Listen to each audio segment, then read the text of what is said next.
On n'a pas entendu la dernière réponse. La dernière réponse, répétez-moi la question, je vous donnerai la dernière réponse.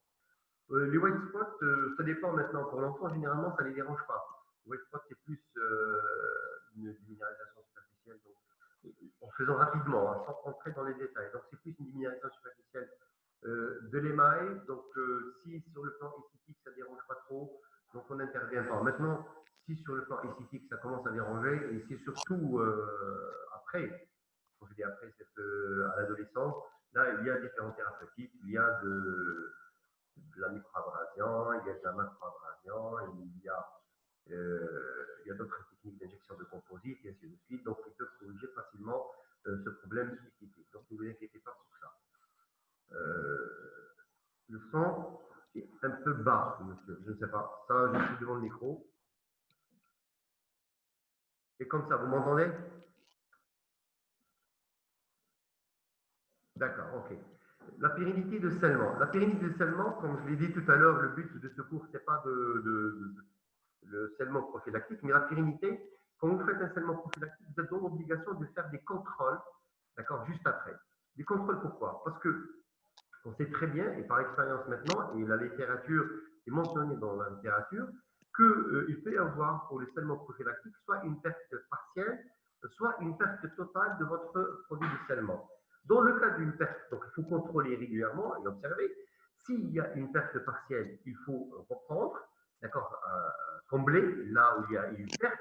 Et s'il y a une perte totale, il faut reprendre. Et les statistiques sont là pour confirmer que, quand même, il y a quand même un bon pourcentage de réussite de cette thérapeutique, de son efficacité, mais cette efficacité, elle ne peut être maintenue ou assurer cette pérennité, sauf si vous faites des contrôles d'une manière régulière, et de cette façon-là, vous allez éviter toute perte partielle au total de votre sérocellement, et de cette manière-là, vous allez avoir un meilleur résultat à la fin. N'oubliez pas que le scellement prophylactique, ce n'est pas un scellement prophylactique qui va durer toute une vie, c'est un scellement prophylactique pour protéger une structure dentaire immature. D'accord. Un, de deux, chez un enfant qui n'a pas encore acquis les bons réflexes de brossage et d'hygiène bucco-dentaire. Donc, une fois que l'enfant il passe à un adulte jeune, là, vraiment, il peut vraiment prendre en charge donc, son hygiène bucco-dentaire d'une manière plus efficace. Et là, on peut s'en passer de cette technique-là. Donc, l'indication, elle est plus pour les enfants ou chez qui il y a une immaturité de la dent permanente, bien sûr. Monsieur, on a dit toujours en clinique qu'il ne faut pas toucher à une carie de science. Donc, est-ce que essentiellement, c'est une éthique dans ce cas chez l'enfant? Oui, quand on vous dit qu'il ne faut pas toucher à une carie de science, il y a une nuance. Une carie de science, parce que vous dites une carie de science, c'est un petit peu paradoxal. Parce que si vous dites carie, ça veut dire que la carie, elle est là. Et s'il y a une carie, ce n'est plus de la prévention. On entre dans un autre contexte. Où le contexte, c'est le contexte curatif. Ne l'oubliez pas. D'accord. Maintenant, vous dites que une carie de science. Moi, je vous dis non. Je veux dire une atteinte des sciences. Oui, une atteinte des sciences. Et pour cela, tout à l'heure, je vous ai parlé de diagnosant. On a un gros problème de détecter, avec les moyens conventionnels qui sont la sonde, d'abord le visuel, ensuite la sonde, ensuite la radiographie, de savoir est-ce que c'est une atteinte de l'émail qui est réversible ou irréversible. C'est-à-dire réversible, c'est-à-dire qu'il peut y avoir des phénomènes de déminéralisation et de reminéralisation, qu'il n'y a pas eu d'atteinte de l'émail profonde. Je parle d'émail, je ne parle même pas de dentine, je parle que de l'émail là. Il n'y a pas eu de cavitation au niveau de l'émail, qu'il peut y avoir de reminéralisation de cette lésion-là, et là, ce n'est plus une carie, d'accord? C'est une déminéralisation, d'accord, de l'émail. Par contre, si vous dites une carie de l'émail, c'est bon. Là, vous entrez dans un autre contexte de la thérapeutique, c'est la thérapeutique curative. Quel est le matériau utilisé? Le matériau utilisé, il y en a des matériaux, bon, il y en a actuellement, ce sont les ciments verts ionomères avec adjonction de résine, ce qu'on appelle les CVMAR, d'accord? Il y en a des composites flots avec adjonction aussi du fluor qui sont conçus spécialement pour ce genre thérapeutique, on préfère pas utiliser du flow, du composite flow. Pourquoi? Parce que le composite flow, vous pouvez l'utiliser, mais on préfère, à défaut, si vous n'avez pas le sément de scellement adéquat, vous pouvez utiliser le composite flow. Pourquoi? Parce que le composite flow, il est transparent. Et les produits utilisés comme scellement prophylactique sont des produits qui sont colorés. C'est fait pour. Pourquoi? Parce que après, vous êtes obligé de faire des contrôles pour vérifier cette pérennité, cette perte partielle au total. Donc, si vous avez un produit transparent, vous ne pouvez pas contrôler. D'accord? Est-ce que vous avez une perte ou pas? C'est pour ça qu'on préfère généralement utiliser des produits qui sont conçus spécialement pour le scellement prophylactique. Comment on apprécie dans ce cas la nuance entre la carie et les simples minéralisations sur le plan clinique? C'est une question qui est très intéressante, c'est très difficile. C'est très difficile parce que y a des études qui ont été faites que, par exemple, sur le plan visuel, vous pouvez détecter que 15% des caries. Avec une sonde, ça peut aller jusqu'à 15% à 17%. Je pense qu'avec la radio, c'est 25%. Il y a actuellement le seul moyen qu'on a à la clinique, que le professeur Kaidi, il a cet appareillage, qui est le diagnodant. Il a fait beaucoup d'études sur ça, que moi-même j'ai travaillé avec lui en collaboration avec le diagnodant. Et il y a cet appareillage qui est, c'est un appareillage à fluorescence laser, donc qui vous donne pratiquement la certitude à 90%, cette différence entre une carie des scients de 1 et de 2, plutôt une carie de scient, oui, une carie de scient et une déminéralisation. Parce que le diagnodant, il va mesurer cette fluorescence de l'émail, il va vous donner des chiffres et vous avez un tableau, vous allez projeter ces chiffres sur votre tableau et vous allez voir est-ce que le chiffre donné par le diagnodant correspond juste à une déminéralisation de l'émail, et là, il y a l'indication de scellement prophylactique, ou ce chiffre, il correspond à une cavitation, et là, vous n'êtes plus dans une situation de scellement prophylactique, vous êtes dans une situation de traitement opératif. Là, il faut chercher avec une fraise, la carie dentaire, et faire une obturation classique.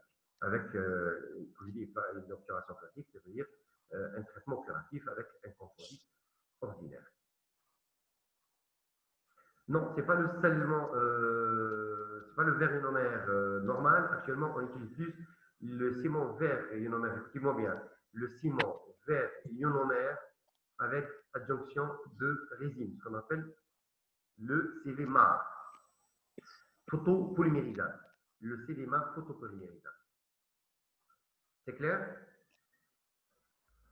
Est-ce que c'est clair?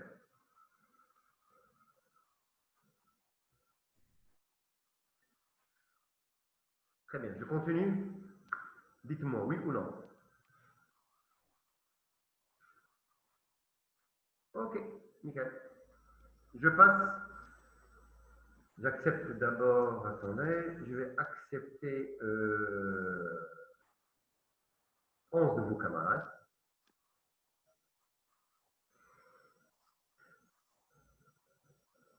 L'idéal, c'est que pour moi, une visioconférence, l'idéal, c'est que j'arrive à vous voir, et vous arrivez à me voir, que vous posez vos questions directement, que je vous entends et que vous entendez.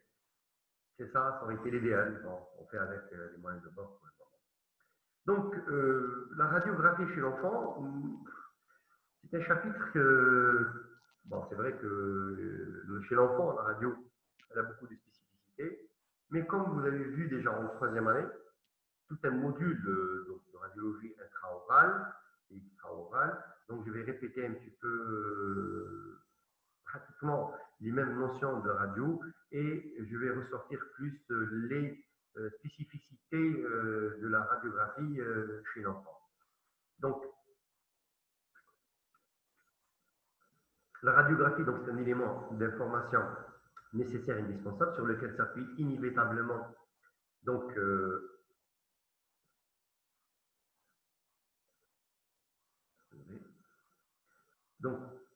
s'appuie inévitablement le diagnostic, l'organisation du plan de traitement, la vérification constante pendant les différentes phases de traitement et le contrôle du résultat final. En odontologie pédiatrique, son indication présente des particularités qui tiennent à la pauvreté des signes cliniques en pathologie dentaire, à l'incertitude des signes subjectifs Pourquoi? Parce que dans les signes subjectifs, parce que vous avez affaire à un enfant, il faut prendre toujours ses réponses, toujours dans une incertitude. C'est pour cette raison qu'on a toujours besoin des parents pour confirmer ou informer les réponses, ou informer les réponses de l'enfant.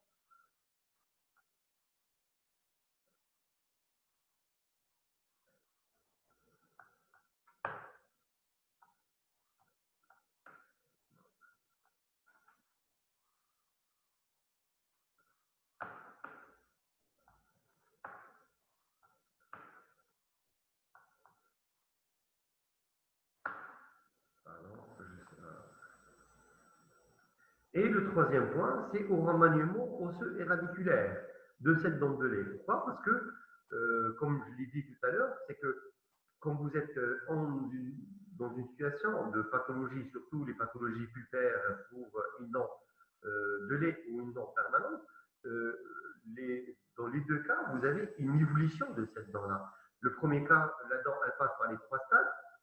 C'est vrai que l'âge, il peut être un bon indicateur pour chaque stade, mais vous avez besoin, parce que la chronologie qu'on vous donne, que vous avez pour définir l'âge dentaire d'un enfant, généralement c'est une moyenne. Donc c'est une moyenne par rapport à un minima et par rapport à un maximum. Donc on peut être dans une situation où l'âge nous indique que l'enfant, on a la dent, elle est en situation d'un stade de maturité, mais réellement elle est toujours au stade 1, elle n'est pas arrivée encore au stade 2. Donc, cliniquement, l'âge, il peut être un bon indicateur, mais la radio, elle est là pour vous donner réellement cette information. Vous prenez un cliché et vous voyez, par exemple, pour une dent lactale, est-ce que la résalise, elle est entamée ou pas? Est-ce que la racine, elle a commencé sa résalise ou pas? Ou elle est au stade de maturité? La même chose pour une dent permanente. Est-ce qu'elle est au stade immature ou mature? Je vous donne un exemple. Si je prends en considération la dent de 6 ans, la première molaire permanente, je vais dire que cette molaire permanente, elle atteindra sa maturité radiculaire au bout de 3 à 4 ans. Du 23 à 4 ans. On s'est retrouvé dans une situation où, à 3 ans, la dent, elle est déjà mature, et on s'est retrouvé dans une situation où, à 3 ans, la dent, elle est immature. Et on a tranché, et on a eu la confirmation par quoi? Par la prise d'une radiographie. Vous rajoutez à cela encore l'éruption précoce chez les filles, et ainsi de suite. Donc, tous ces paramètres cliniques, ils peuvent être incomplets. On peut être dans une situation où on aura besoin d'avoir un cliché pour déterminer avec certitude est-ce que la dent elle est mature ou immature, si elle est permanente ou dans quel stade elle est, si on est dans une situation de dent lactale. Précaution à prendre chez l'enfant, donc toujours faire porter un tablier de plante à l'enfant. Voilà, ça c'est obligatoire. Donc pour un enfant, il faut penser aussi, il peut avoir aussi un tablier pour la protection de la thyroïde. D'accord. Utiliser des films ultra rapides. Ouais, on ne peut pas se permettre avec un enfant qui garde le cliché dans sa cavité buccale. Il y a plusieurs raisons, parce que c'est une cavité. De deux, il peut y avoir des réflexes. De trois, c'est un enfant qui va bouger, donc vous risquez d'avoir des formations des mains. Diminuer les temps d'exposition par rapport à l'adulte, ça c'est clair. Les structures osseuses d'un enfant ne sont pas aussi matures, aussi denses que chez un adulte.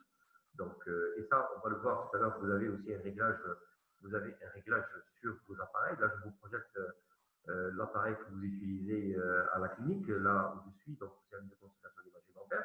Vous notez très très bien que cet appareil-là, là j'ai l'adulte et là j'ai un enfant pour le même groupe de dents. Donc c'est très calibré, vous n'avez qu'à appuyer sur l'enfant et vous avez automatiquement la densité d'exposition. Là c'est très très important donc de regarder ces chiffres et vous allez voir que ces chiffres diminuent si vous passez à l'enfant.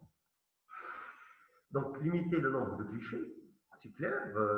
Par rapport à quoi? Par rapport au nombre de dents. En denture lactale, on est à 20 dents dans la cavité buccale. En denture permanente, on est à 28 à 32. Donc, automatiquement, il va y avoir une diminution importante des clichés. Et de deux, on ne peut pas se permettre d'exposer l'enfant à plusieurs clichés. C'est pour cette raison qu'on va revenir tout à l'heure sur cette notion de panoramique dentaire. Elle n'est pas nouvelle, mais elle est ancienne. Mais actuellement, on la pratique de plus en plus pour les enfants parce qu'avec les panoramiques dentaires, vous avez une vue globale, d'accord, sur cette cavité buccale. Non seulement les structures même les structures avoisinantes. D'accord. Et éviter, bien sûr, les examens radiologiques trop rapprochés dans le temps. Bon, c'est vrai que chez un enfant, on ne peut pas le revoir une semaine après pour faire une radio de contrôle ou juste parce qu'on a envie de confirmer quelque chose et on veut, d'accord, les étudiants qui sont non acceptés. Je ne sais pas quoi faire. Attendez.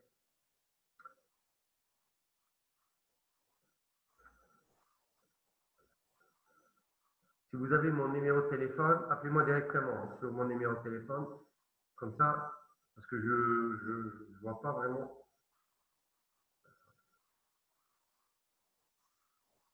Je n'ai pas d'étudiants qui vont pas être acceptés là. Attendez.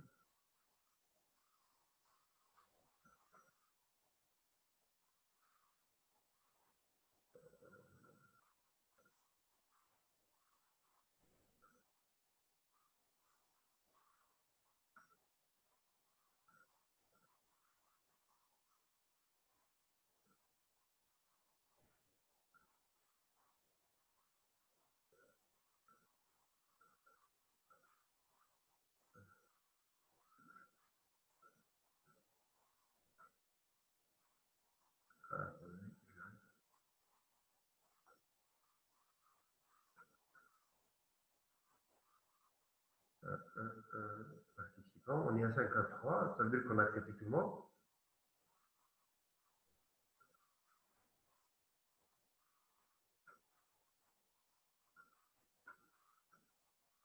Est-ce que vous avez toujours des problèmes?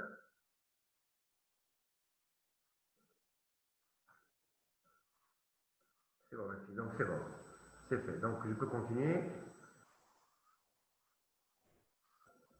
Ok. Donc éviter des examens radiologiques trop rapprochés dans le temps. Il faut protéger les enfants, donc il ne faut pas les exposer trop à la radiation.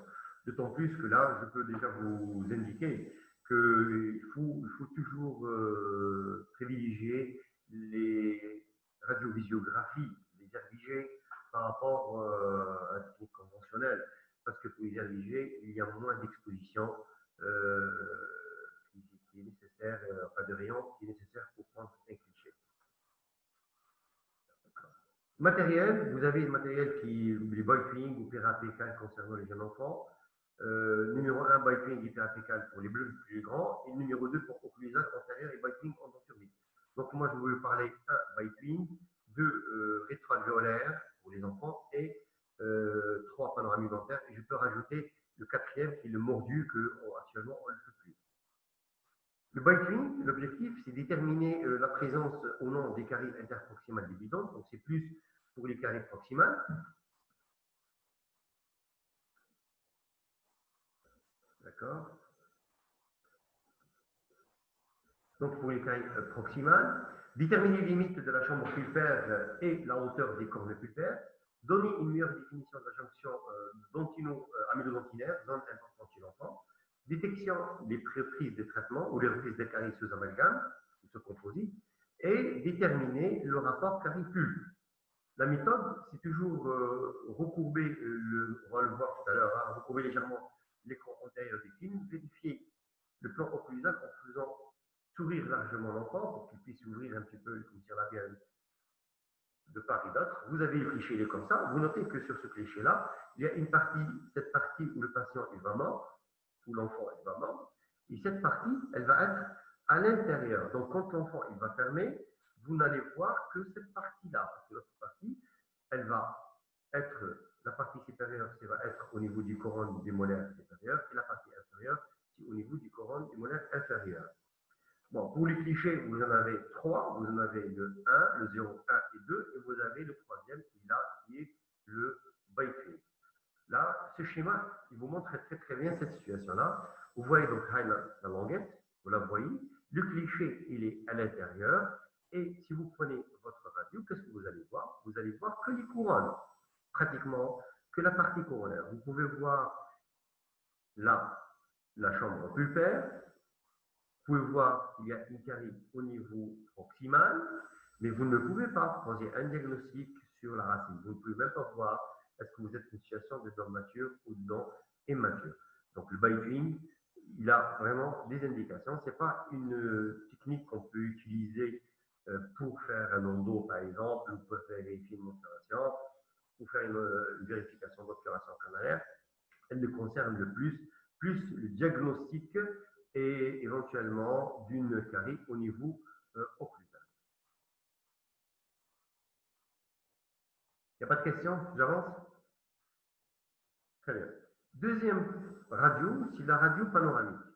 Bien sûr, cette radio panoramique, comme je l'ai expliqué tout à l'heure, elle prend de plus en plus une place dans nos thérapeutiques. Pratiquement, vous pouvez poser la question aux étudiants de 5e année, qui ont fait l'RTP de d'oncologie pédiatrique cette année. Malheureusement, pour eux, ils n'ont pas pu terminer leur RTP à cause de cette crise sanitaire. C'est que dès qu'ils reçoivent un enfant, automatiquement, ils font un bilan radiologique. Et ce bilan radiologique, c'est une panoramique dentaire.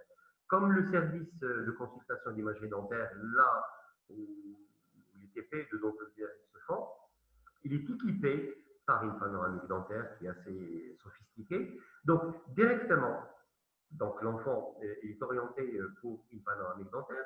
Et quand ils commencent à faire leur examen clinique, ils prennent la panoramique dentaire. Et avec cette panoramique dentaire, donc, ils ont tous les détails radiologiques qu'ils ont besoin et nécessaires pour établir d'abord un bilan bucco-dentaire, établir un diagnostic et établir aussi une thérapeutique. Si je prends cette panoramique dentaire normale chez un enfant, regardez, c'est quand même, il y a un mouvement, c'est une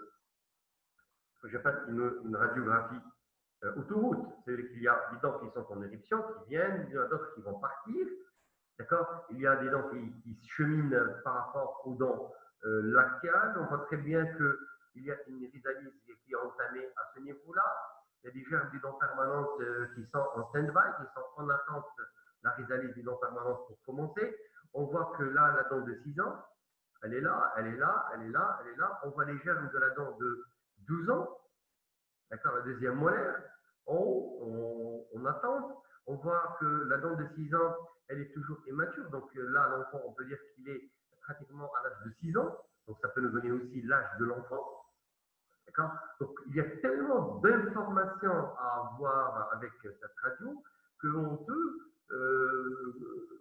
diagnostiquer éventuellement une pathologie, avoir l'âge de l'enfant, confirmer ou infirmer la présence d'un germe d'une dent permanente, confirmer ou infirmer le début d'une risalite dentaire, confirmer une agénésie ou pas, et ainsi de suite. Donc, je reviens à cette panoramique dentaire. Donc, l'objectif, c'est d'évaluer l'âge dentaire, déterminer les agénésies dentaires, dont incluses surnuméraires et odontotomes, kyste typhoïde infectieux, rapport lésion dentaire et structure anatomique voisine. Vous avez vu tout à l'heure les sinus, fosse nasale et ainsi de suite. Canal dentaire inférieur, fracture des branches horizontales de la mandibule en cas de traumatisme. Pour les avantages, c'est qu'elle provoque moins de radiation, et ça c'est très important, parce que pour avoir avec des rétroalvéolaires la totalité de la cavité buccale, il faut au moins 10 clichés en denture lactiale. Et là, ça veut dire que vous êtes obligé, vous allez exposer votre enfant à 10 clichés, à des rayonnements. Là, avec un seul cliché, donc vous avez la totalité de la cavité buccale, et c'est une radio qui est facilement acceptée par l'enfant. Ce qui est aussi important, c'est que quand l'enfant, il ouvre sa bouche, on lui place une petite languette en interdentaire incisive, et il y a tout un appareillage qui tourne, donc on peut même tricher avec l'enfant en lui disant, voilà, c'est un manège, ne vous inquiétez pas, vous allez être on va vous photographier les dents avec un manège, etc. Donc vous avez beaucoup de possibilités pour lui faire accepter cette radio. Les inconvénients, c'est que c'est une radio qui est peu précise pour les dépistages des caries interproximales. Ça, c'est le premier, surtout pour les caries interproximales. Et deuxième point, c'est que c'est une radio qui coûte excessivement cher.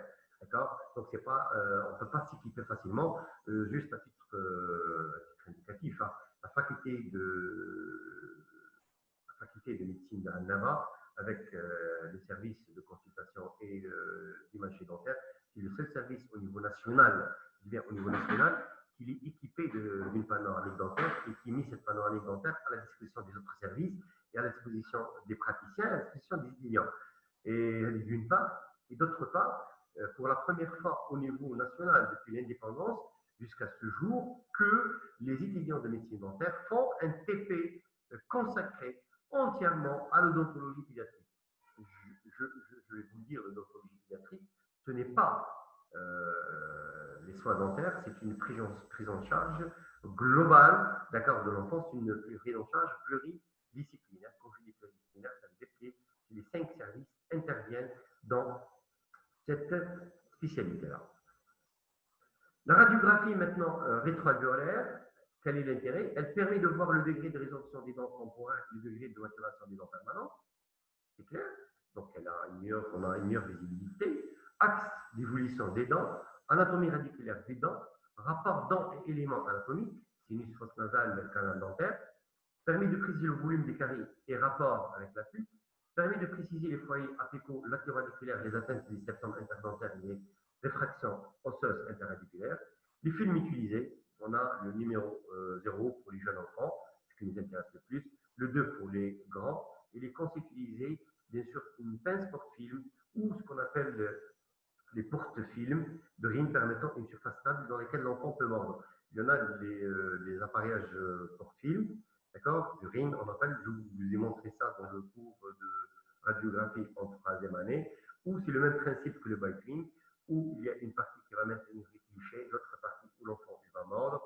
Ça va vous faciliter à vous d'orienter votre cône et ça va empêcher l'enfant de bouger et ça vous évite d'avoir bien sûr, des artefacts ou des flous par rapport à votre image. Voilà le cliché qui nous intéresse, c'est le cliché 0, qui est le cliché de pédo que vous allez voir ici. Donc là, vous avez 2 clichés. Vous avez un cliché pour rétroalvéolaire pour adulte et vous voyez très bien que pour l'enfant, c'est autre chose. Si vous utilisez l'RBG, juste j'attire votre attention qu'il y a 2 technologies, d'accord? Il y a le CMOS, il y a les CFOS. Donc, si vous utilisez l'RBG, les clichés généralement de l'RBG, c'est des clichés qui sont rigides. Ça, ce sont des clichés donc, qui sont assez malléables, donc vous pouvez les adapter à l'enfant et à la cavité interne de l'enfant, la cavité buccale, que ce soit le palais ou que ce soit le plancher. Avec l'RBG, vous n'aurez pas cette possibilité, cet avantage. C'est l'un des inconvénients de l'RBG. Le 3e cliché, c'est la radiographie occlusale ou le mordu occlusal. Ce sont des clichés faciles à prendre. Donc, ce sont des clichés faciles à prendre. Objectif, c'est préciser la position des dents incluses ectopiques, notamment les canines mandibulaires, montrer la présence des germes surliminaires tels que les endotomes de la région supérieure, préciser l'extension des kystes dentaires, préciser la nature d'extension des rapports anatomiques de cette lésion, et traumatisme chez les très jeunes enfants. La méthode, l'enfant mort sur le film placé, d'accord, on va vous montrer tout à l'heure, le bord incisal est sur le bord du film, le grand axe du film est de côté droit ou gauche, et le rayon est placé à 100 degrés sur la pointe du nez. C'est comme ça, regardez. Donc c'est carrément, c'est un cliché qui est rectangulaire, comme ça, où l'enfant est au carré, l'enfant il va mordre, et c'est l'incidence, donc il va venir d'en haut, comme ça, ou d'en bas, et vous allez avoir, regardez, la totalité, pratiquement, du maxillaire supérieur. Donc, voilà la technique. Si vous avez le maxillaire supérieur, vous allez avoir la tête maxillaire. Vous voyez, vous notez très très bien que cette radio, vous avez les fosses nasales, vous avez les sinus, vous allez voir les obturations au niveau des dents, et vous allez avoir aussi, à ce niveau, les caries. Donc, vous avez quand même une vue d'ensemble sur la partie dentaire et la partie osseuse. Est-ce que vous avez des questions? Non. Vous avez aussi la mandibule, la même chose. Par exemple, là, c'est une découverte fortuite, d'accord, d'une dent topique au niveau maxillaire supérieur. Voilà les 2 cônes, la position des 2 cônes. D'accord, ça c'est pour le haut et ça c'est pour le bas. Regardez. Là aussi, vous voyez très bien sur cette radio, d'accord, sur ce mordu-là, d'accord, l'éruption des dents permanentes, d'accord, avec début de résalise des dents maxiales, dents surlinéaire. Donc, isotopique mais surlinéaire, excuse-moi. Donc, avec, vous voyez très bien que là, la dentelle, elle n'a pas, elle est toujours en place, elle n'a pas fait la chute parce que l'axe de la dent permanente n'est pas correct. Ça peut vous donner aussi beaucoup de détails. Regardez sur le plan osseux. Donc là, si l'épine nasale, en 1, d'accord. 2, c'est la limite de la cavité nasale. 3, la crête nasale, les maxillaires du septum nasal. 4, vous avez les cornets nasaux, d'accord. Les 5, os propres du nez. 6, le sinus maxillaire, d'accord. 7, c'est clair, là, à ce niveau-là, et à ce niveau-là, vous avez les fosses canines et les rebonds orbitaires. 8, vous avez le canal lacrymonasal, et ainsi de suite. Donc, vous pouvez continuer comme ça pour voir les différentes structures dentaires. Ça veut dire que 9, 10 et ainsi de suite, d'accord. Ça veut dire que ça vous donne suffisamment de détails pour voir les structures osseuses dentaires. Seulement, cette technique, elle était très pratiquée avant qu'il y ait cette possibilité d'avoir des panoramiques dentaires. Mais avec les panoramiques dentaires, actuellement, on n'a plus besoin de prendre des clichés du mordu comme ça. On passe directement à la panoramique dentaire et on a toutes les structures dentaires avec une meilleure qualité d'image, d'accord, dentaire et osseuse avec une panoramique dentaire. Et surtout, si vous avez la possibilité d'avoir un radio panoramique dentaire numérisé, donc directement sur un CD ou sur votre micro, vous avez la possibilité de zoomer et en même temps d'agrandir ou de chercher une structure spécifique en faisant des mouvements de rotation de votre radio. Voilà. En conclusion, est-ce que vous m'entendez? Attendez. Bon,